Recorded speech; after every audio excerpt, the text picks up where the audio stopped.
Hello friends and welcome to we are classes 20।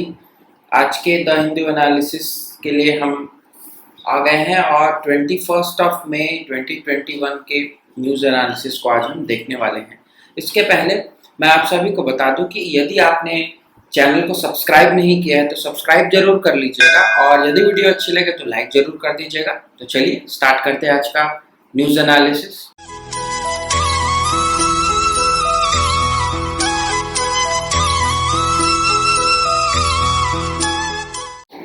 तो first news जो है आज की वो है म्यूकरमाइकोसिस को लेकर, और सेंटर ने ये कहा है कि म्यूकरमाइकोसिस को आप एपिडेमिक घोषित कर दीजिए। स्टेट्स को ये डायरेक्टिव दिए। अब म्यूकरमाइकोसिस या इसे आप जनरली ब्लैक फंगस के नाम से जानते हैं। तो ब्लैक फंगस जो है वह अब कहीं कहीं पर देखा गया है एज अ कोविड-19 पोस्ट ट्रीटमेंट डिजीज। तो देखते हैं कि म्यूकरमाइकोसिस होता क्या है।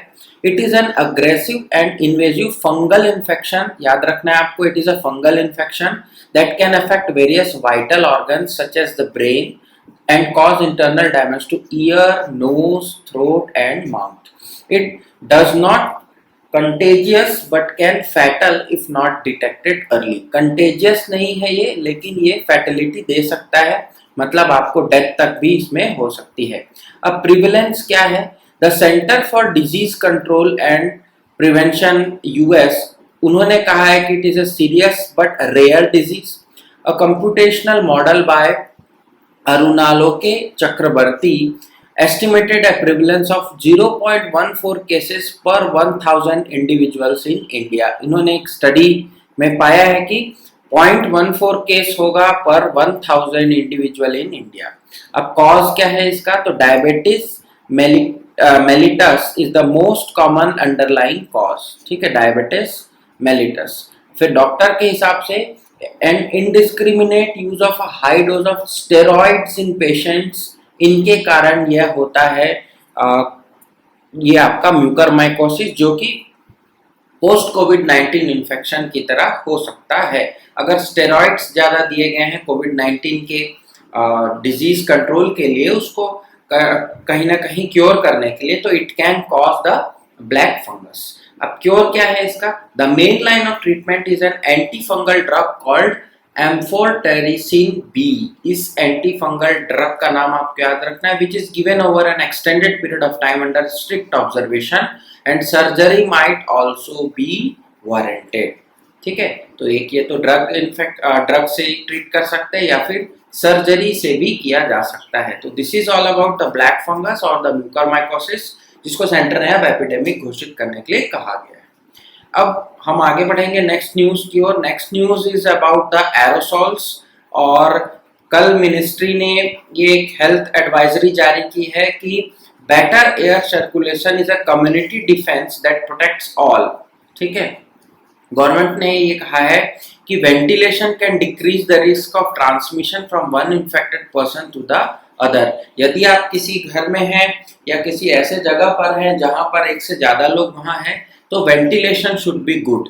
फिर क्यों ऐसा बोल रहे हैं कि जो फाइन ड्रॉपलेट्स हैं वह जो कि आपके माउथ से ट्रेवल कर सकते हैं through up to a distance of 2 metre from an infected person, वहीं एरोसॉल्स जो है वह 10 मीटर्स तक क्या कर सकते हैं? ट्रेवल कर सकते हैं। एरोसॉल्स क्या है वो हम देखेंगे, but they are more dangerous than the fine droplets. Okay, now aerosol is defined as a suspension system of solid or liquid particle in a gas. फिर an aerosol includes both the particle and the suspending gas which is usually air. तो यदि आप air में, ठीक है, air is a mixture of gases, आप सभी को पता है, वहां पर यदि उसमें सॉलिड या लिक्विड मिला दिया जाए, पार्टिकल्स मिल जाए, तो liquid particles can be our saliva or the saliva of an infected person and solid particle can be in the form of dust, आप बोल सकते हैं। तो इस तरह से यदि एरोसॉल का फॉर्मेशन वहां होता है तो aerosol can travel up to a distance of 10 metres, और 10 मीटर तक फिर आपको क्या करना पड़ेगा? दूरी बनानी पड़ेगी। So it is better to use mask and avoid contacting with a person. So this is all about this news article. Aerosol आप जरूर देख लीजिएगा और डस्ट, मिस्ट, फॉग, ये सब एरोसॉल के एग्जांपल्स हैं। नेक्स्ट आर्टिकल की ओर बढ़ेंगे। LDF government begins new innings in Kerala. Now the news is very much not important. One day exam के लिए आप याद रखिए कि चीफ मिनिस्टर कौन बनाए गए हैं, पिनाराई विजयन, और उनका जो कैबिनेट है वो 21 मेंबर का जो सॉर्निंग किया हुआ है। यहाँ पर एक इम्पॉर्टेंट चीज दी हुई है, फोटो में भी आपको दिख रहा होगा कि श्री आरिफ मोहम्मद खान सर, उन्होंने एडमिनिस्टर किया है office to the chief minister Pinarayi Vijayan. तो यहाँ से हमको एक चीज सीखने को मिला कि द सीएम को ओथ कौन दिलाता है, ओथ दिलाते हैं गवर्नर ऑफ द स्टेट। ठीक है, तो ये चीज आपको ध्यान में रखना है। बहुत सारे नए लोग होंगे, उनको ये न्यूज जरूर देखनी चाहिए, उनको एक बार जरूर इसे देखना चाहिए। प्राइम मिनिस्टर मोदी जी ने उन्हें कॉन्ग्रेचुलेट किया है फॉर हिज सेकेंड टर्म। दूसरी बार उनका ये दूसरा है टर्म, 5 साल वह कंप्लीट कर चुके थे और नेक्स्ट टर्म के लिए फिर से वह री इलेक्ट हुए हैं। तो 5 ईयर टर्म होता है, ये आपको जानना चाहिए। ये सब इंपॉर्टेंट चीजें हैं, जो छोटी छोटी चीजें हैं, कभी कभी हम गलती यहाँ पर भी कर जाते हैं, इसलिए मैंने इसको जस्ट फॉर न्यू एस्पिरेंट्स ये डाला हुआ है। देन नेक्स्ट हम चलेंगे और एक और इम्पॉर्टेंट न्यूज यहाँ पर देखने को मिली कि National Archives will be safer, minister ने कहा है। तो हमारे जो कल्चर मिनिस्टर हैं श्री प्रहलाद पटेल सर, उन्होंने ये कहा है कि नेशनल आर्चिव्स जो है वह सेफ होगा। अभी दिल्ली में जो सेंट्रल विस्टा प्रोजेक्ट चल रहा है उसके तहत जो नेशनल आर्चिव्स ऑफ इंडिया है उसको, उसकी जो बिल्डिंग है उसको भी नए रिमॉल्ड किया जाएगा और उसको भी नया फॉर्मेशन मिलेगा, नई बिल्डिंग में शिफ्ट होगी। But minister has assured that the archives will be safe. And अब हम थोड़ा सा देख लेते हैं, यहाँ पर एक लाइन लिखी हुई है कि the national archive was shifted from Kolkata to the present building in 1926 and the annex was added post independence. ठीक है, अब ये जो नेशनल आर्चिव्स है ये क्या है, ये हमें जानना जरूरी है। हो सकता है कि आपको कभी ऐसा क्वेश्चन पूछ लिया जाए। तो हम देख लेते हैं कि नेशनल आर्चिव्स ऑफ इंडिया क्या है। National Archives of India is a repository of a non-current records of Government of India and holds them in trust for the use of administrators and scholars। ये आप देख रहे होंगे यहाँ पर, ये जो नेशनल आर्चिव्स की जो गैलरी है, इंटीरियर है, ये आप देख रहे हैं। यहाँ पर रिकॉर्ड्स को होल्ड किया जाता है। ठीक है, नॉन करेंट रिकॉर्ड्स जो कि पुराने हैं, और हिंदी में इसे आप राष्ट्रीय अभिलेखागार के नाम से जानते हैं। ये एक रिकॉर्ड रूम टाइप से है जिसका एडमिनिस्ट्रेटर्स और स्कॉलर्स यूज करते हैं जब उनको कुछ रिसर्च वगैरह या कुछ ऐसे बैक स्टडी करना पड़ता है। ओरिजिनली इसे इंपीरियल रिकॉर्ड डिपार्टमेंट एस्टैब्लिश किया गया था 1891 कलकत्ता में, जो कि ब्रिटिश इंडिया का कैपिटल था उस समय। और जो नेशनल आर्चिव्स है उन्हें शिफ्ट किया गया कहाँ पर, जनपथ और राजपथ के इंटरसेक्शन पर न्यू दिल्ली में, जो कि हमने देखा 1926 में उसे इस बिल्डिंग पर शिफ्ट किया गया है। और it function as an attached office of department of culture under ministry of culture, government of India. Cultural department और कल्चरल मिनिस्ट्री के अंदर में आता है, इसीलिए the honourable minister had given this statement. और नेशनल आर्चिव्स आपको थोड़ा सा ध्यान में रखना है। ठीक है, अब हम आगे बढ़ेंगे और नेक्स्ट इम्पॉर्टेंट न्यूज जो है वो एक अगेन लोकेशन की न्यूज है। It is again location news. ये मैं हर बार आपको बोलता हूँ कि यूपीएससी का ये फेवरेट टॉपिक होता है। लोकेशन बेस्ड क्वेश्चन वो जरूर लेकर के आते हैं। तो यहाँ पर हमारी जो सेट लोकेशन है वो है फरजाद बी। और ये क्यों इम्पोर्टेंट है, क्योंकि यहाँ पर जो इंडिया ने एक गैस रिच रीजन डिस्कवर किया है, फरजाद बी, बाय ओएनजीसी विदेश लिमिटेड, ओवीएल जिसको आप जानते हैं। ओएनजीसी विदेश लिमिटेड ने कहां पर डिस्कवर किया है, तो it was discovered in the Iran. ठीक है, ईरान में ओएनजीसी ओवीएल ने डिस्कवर किया है इसे। बट पॉसिबिलिटी ये है कि उसका जो ईरान में जो इसका मैनेजमेंट है, इसका जो एक्सट्रैक्शन वगैरह है, मेंटेनेंस है, उसको उन्होंने डोमेस्टिकली एक गैस फील्ड को साइन करने के लिए दिया है, पेट्रोपार्स को। ठीक है, तो ओएनजीसी विदेश लिमिटेड ने जरूर डिस्कवर किया, इंडिया का डिस्कवरी में इसका हाथ रहा है। बट अब वो प्रोजेक्ट इनसे स्लिप होता हुआ दिख रहा है। तो इसी को ही जो स्टेटमेंट बनाया गया है इस पर्टिकुलर न्यूज आर्टिकल में, हमारे लिए इंपॉर्टेंट है Farzad B and it is located in Iran. Okay, आगे बढ़ेंगे हम नेक्स्ट न्यूज की ओर। World's largest icebergs breaks off from Antarctica. आप सभी को पता है कि Antarctica is a frozen continent, और यहाँ पर से बार बार क्या होता है, due to the global warming यहाँ पर आइसबर्ग्स जो है वह सेपरेट होते हैं इस कंटिनेंट से। ऐसे ही एक आइसबर्ग A76 डिसलॉज हुआ है, और साइंटिस्ट ने इसे एक नेचुरल साइकिल कहा है जरूर, और ये डिसलॉज होकर के कहाँ चला गया है, ये वेडल सी में। ये देखिए, ये अंटार्कटिका था, ये अंटार्कटिका है, और ये जो है ये हमारा A76 है, ये वेडल सी, और इस पर अब ये क्या हो गया है, डिसलॉज होकर के अलग हो चुका है अंटार्कटिका से। जब भी कोई आइसबर्ग जो है उसको आप किसे बोलते हैं, तो आइसबर्ग जो है वह क्या होते हैं कि iceberg is formed when humps of ice breaks off from the ice shelves or glaciers and begin to float in open water। Iceberg आप उन्हें कहेंगे जब ये पूरे ग्लेशियर से, मान लीजिए पूरा अंटार्कटिका एक ग्लेशियर था, वहां से ये क्या हो गया, सेपरेट हो गया, और अब ये पानी में, ये जैसे ये वेडल सी में ये फ्लोट करता हुआ दिख रहा है, तो उसे आइसबर्ग कहते हैं। आप सभी ने सुना ही होगा most famous movie that is Titanic, और उसका एक आइसबर्ग से टकराने के कारण ही क्या हुआ था, उसको श्रिंक हुआ था, ये ऐसा आपने देखा होगा मूवीज वगैरह में, तो आइसबर्ग को वहां से आप समझ सकते हैं। अब ये जो आइसबर्ग है ये वर्ल्ड का सबसे लार्जेस्ट कहा जा रहा है, क्यों, क्योंकि ये 170 किलोमीटर लॉन्ग है, 25 kilometre wide, covering an area of 403,020 square kilometre, और प्रीवियसली जो वर्ल्ड लार्जेस्ट था वो A23A था, जो कि 3880 स्क्वायर किलोमीटर का था, तो अब ये लार्जेस्ट हो चुका है। और जो आइसबर्ग होते हैं वह फ्लोट करते हैं ओशन में। जरूर ये एक चिंता का विषय है, क्योंकि ग्लेशियर्स आइसबर्ग का अलग होना ग्लोबल वार्मिंग को दिखाता है। ग्लोबल वार्मिंग से सी लेवल राइज होता है and that causes many more disastrous effect on the land, और you can say on the continent where the people live.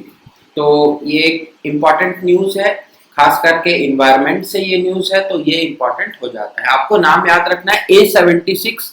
ऐसा यूपीएससी बहुत बार पूछता है आपसे कि A76 रिसेंटली न्यूज वॉज, वो दे देगा रॉकेट का नाम, वो दे देगा कुछ और, बट आपको यहाँ थोड़ा सा याद रखना है, ठीक। अब हम बढ़ेंगे आगे, और next news is again related with China and its diplomatic policies. China completes Tibet highway. Tibet highway China ने कंप्लीट किया है, कहाँ किया है, तो world's deepest canyon in Tibet along the Brahmaputra river. सबसे गहरे कैन्यन में उन्होंने ये बनाया हुआ है, और जो एरिया है वह डिस्प्यूटेड बॉर्डर है with Arunachal Pradesh in India, इसलिए ये न्यूज हमारे लिए रिलेटेड है और इम्पोर्टेंट भी है। Grand Canyon of the Yarlung Zangbo River, जो कि ब्रह्मपुत्र को तिब्बत में कहा जाता है, उसी पर ही यह पास होता हुआ दिखता है। तो ग्रैंड कैन्यन, यारलुंग यांगबो, ये आपको याद रखना है, और ब्रह्मपुत्र। तो आज आपका टास्क रहेगा कि आप ब्रह्मपुत्र रिवर को जाकर के एक बार देख लीजिए, उसका ट्रैक देख लीजिए, और उसकी जो सहायक नदियां हैं, ट्रिब्यूटरीज हैं, वह जरूर आप कमेंट सेक्शन में मुझे बताइएगा कि what are the tributaries of Brahmaputra, ठीक है। कमेंट जरूर करिएगा, I will wait for your comment. और द नेशनल हाईवे जो बनाया गया है वह निग्याची सिटी एंड मेडॉक के बीच बनाया गया है, जो 346 को 180 किलोमीटर में रिड्यूस करेगा और ट्रैवल टाइम को 8 आवर्स कम कर देगा। तो निग्याची सिटी और मेडॉक ये दो और इम्पोर्टेंट साइट हैं जो कि तिब्बत के हैं, आपको यहाँ याद रखना है, ठीक है। This is all about the news, and the last news for today is this editorial article. इसके अलावा भी दो एडिटोरियल आए हुए हैं, but one is a political one, तो उसको हम कवर नहीं करेंगे क्योंकि that is not important for us. But this is again important article about the poor health infrastructure.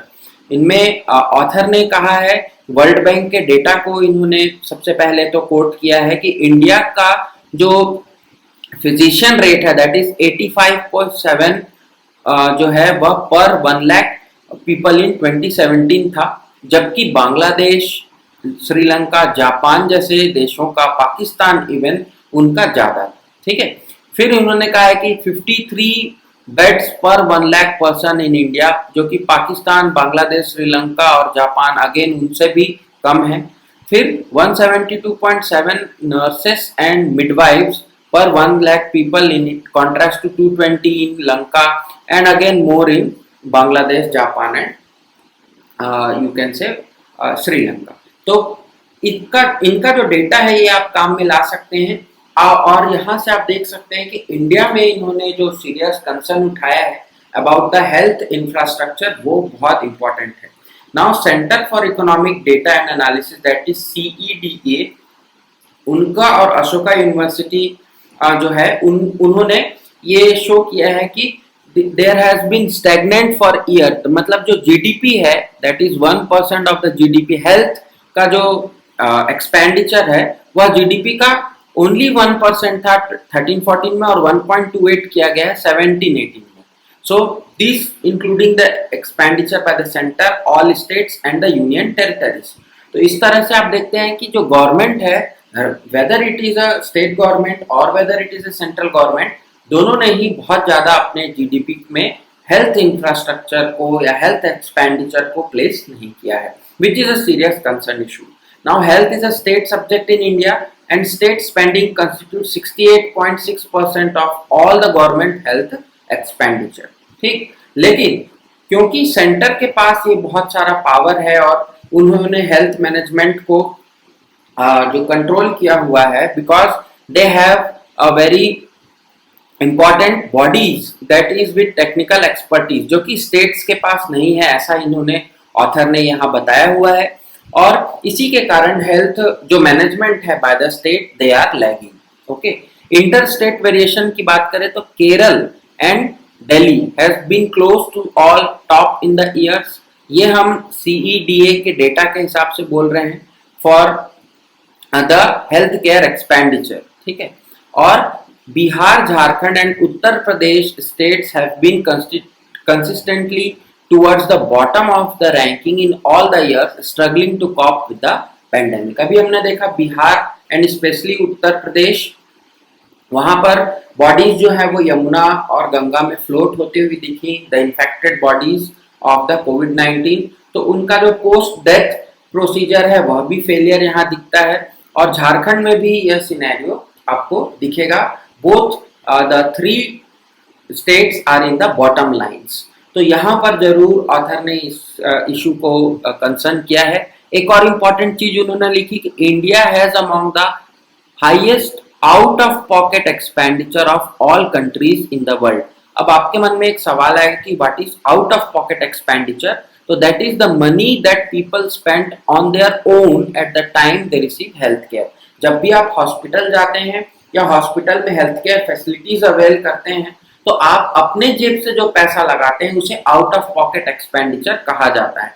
और इंडिया जो है वो सबसे highest out of pocket expenditure है कंट्री है पूरे वर्ल्ड में। और according to the WHO estimates 62% of the total healthcare expenditure in India is out of the pocket, among the highest in the world।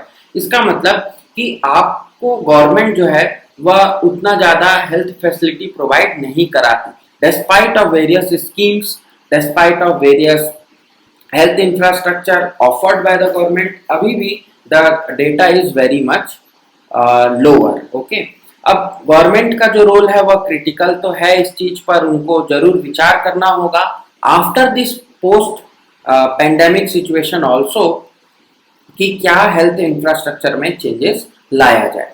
अब CEDA ने एक policy brief लेकर के आए हैं अप्रैल 2020 में। उन्होंने एक सजेस्ट किया था और रिकमेंड किया था creation of a pandemic preparedness unit that is by the central government, which would streamline disease surveillance and reporting system, coordinate public health management and policy responses across all the levels of government. It will also formulate policies to mitigate economic and social cost and communicate effectively about the health crisis। तो ये एक अच्छा suggestion आप लिख सकते हैं जब भी आप आंसर राइटिंग करें about the poor health infrastructure. यदि ऐसा कोई क्वेश्चन आए तो पेंडेमिक प्रिपेयर्डनेस यूनिट एक एस्टैब्लिश करने के लिए आप लिख सकते हैं। और लास्ट लाइन जो ऑथर ने लिखी है कि as and when India emerges on the other side of the pandemic, bolstering public care system has to be the top priority. अब हमें इस बात से सबक लेना चाहिए और अब जो है हेल्थ को टॉप प्रायोरिटी पर रखना चाहिए, ना कि अदर चीजों को। ठीक, तो ये this is all about the article, a very good article by the author, मुझे बहुत अच्छा लगा और ये चीजें आपको दिखने वाली हैं। तो अब हम आ गए हैं last of the our news analysis. तो आई होप कि आपको ये न्यूज एनालिसिस आज की अच्छी लगी होगी। यदि आपको कोई क्वेरी है तो आप जरूर कमेंट करिएगा और मैंने आपको जो कमेंट सेक्शन में बोला है उसको आप जरूर आंसर करिएगा। सो द हिंदू एनालिसिस के आज के इस एडिशन में इतना ही। नेक्स्ट डे के करंट अफेयर सीरीज में हम मिलेंगे। तब तक के लिए यदि आपको वीडियो अच्छी लगे तो लाइक जरूर कर दीजिएगा फ्रेंड्स। मैं आपके लिए बहुत मेहनत करके ये वीडियो बनाता हूँ और कमेंट जरूर करिएगा how you like the video. Channel पर यदि नए हैं तो सब्सक्राइब कर लीजिए and keep healthy, stay safe, stay happy. Thank you very much.